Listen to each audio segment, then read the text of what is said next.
Vamos a ir estrictamente a lo nuestro, al análisis de lo que está sucediendo en este momento, a pesar de estos nubarrones con la economía argentina. Y para eso le vamos a pedir la opinión a un reconocido economista cordobés y además amigo de hace muchos años, como es Héctor Paglia. Héctor, ¿cómo te va? Bien, ¿cómo estás, Gustavo? Bueno, ¿cómo ves esta situación argentina? Sobre todo este aguante que está teniendo la gente frente a un ajuste que pocas veces hemos tenido en nuestra historia. Bueno, yo creo que el análisis hay que dividirlo en partes para poder entender un poco el proceso y tratar de avisorar qué se espera hacia el futuro.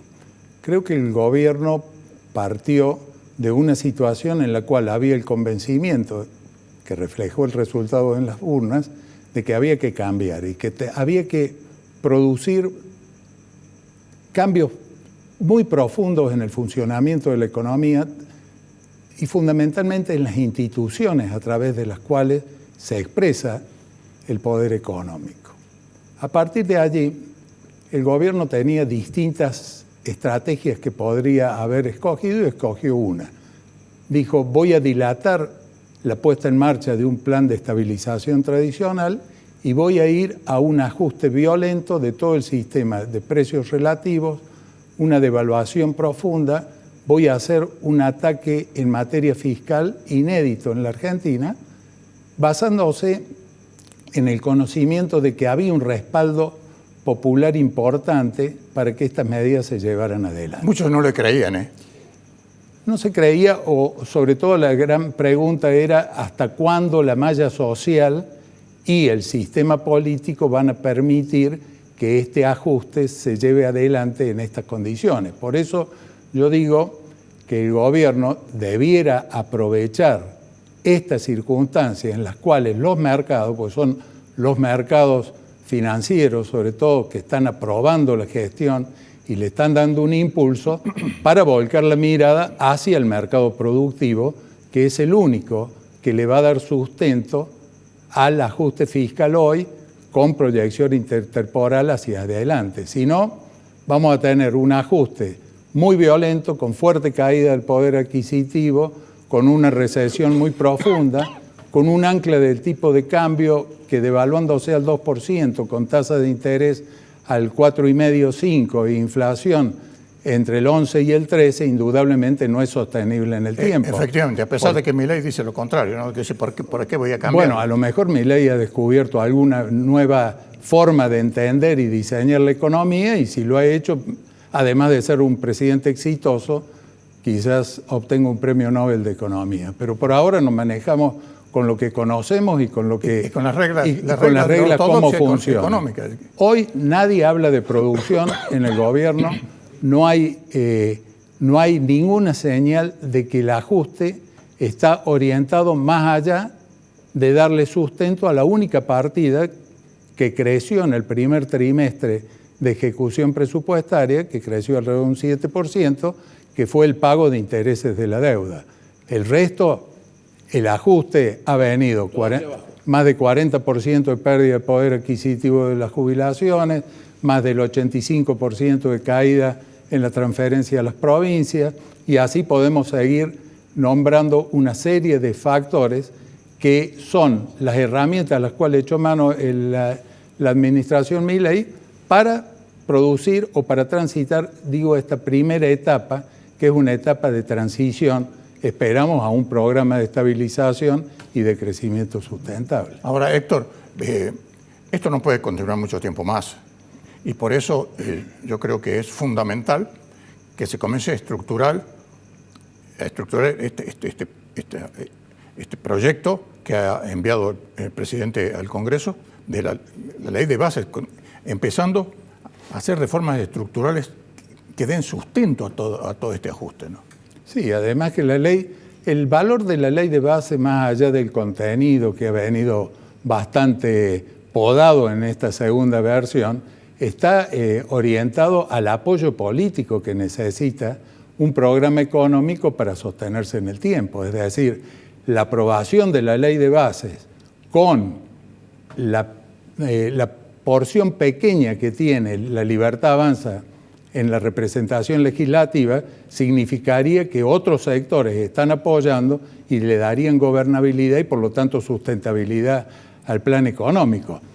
Se ha introducido la semana pasada un factor de preocupación adicional que es la propia dinámica interna que está teniendo el partido de gobierno, claro, en donde se han producido situaciones que realmente uno no termina de entender y comprender, porque acá no podemos despegar... Son las apetencias políticas que conocemos desde siempre. Sí, y no podemos despegar lo político de lo económico, como no podemos despegar lo económico nacional de lo que pasa internacionalmente. Es decir, exacto, Argentina, sin tener en cuenta lo que sucedió este fin de semana, ya tiene elementos internacionales que le demuestran que el panorama que tiene no es tan favorable como el que venía teniendo antes. Es decir, las tasas de interés se van a mantener altas por un tiempo. Sí, efectivamente. Y por un tiempo prolongado quizás los primeros recortes lo veamos a fines de este año, principio del año que viene. Y también los precios de los commodities, si bien han dejado de caer, esa mejora de alrededor de 16.000 millones de dólares que se esperaba con la cosecha, y se va a ver mermada en unos 6.600 millones por la caída de precios. Se acabó la soja a $600. Exactamente. Entonces, todo ese panorama hay que tenerlo en cuenta porque no solamente es la nación, son las provincias también. Las provincias van a tener y están atentas a cómo deviene el programa económico nacional para adaptar sus finanzas y para adaptar sus medidas. Claro, pero fíjate vos que ya tenemos... Es toda una cadena, ¿no es así? No, es que todo tiene que ver con todo, pero los efectos que se están sintiendo y son los esperados con la recesión, y lamentablemente tenemos el ejemplo de Mabe, allí en Luque, la ex fábrica Aladio, que era el líder en fabricación de secarropas y lavarropas, acaba de despedir a 200 trabajadores. Sí, 200 trabajadores en una población como Luque. Sí, sí. Es decir, es una cosa muy seria. La construcción virtualmente paralizada en el país, se calcula que pueden llegar a ser 110.000 los obreros de la construcción que están absolutamente parados, ¿no? Es decir, son estas consecuencias que ya las hemos visto en otras oportunidades. La situación, es decir, esta es una soga que se está extendiendo demasiado y yo no sé hasta dónde aguanta. Sí, lo que hay que ir monitoreando es cuáles son las decisiones que toma el gobierno, cuáles son las decisiones que toman los empresarios,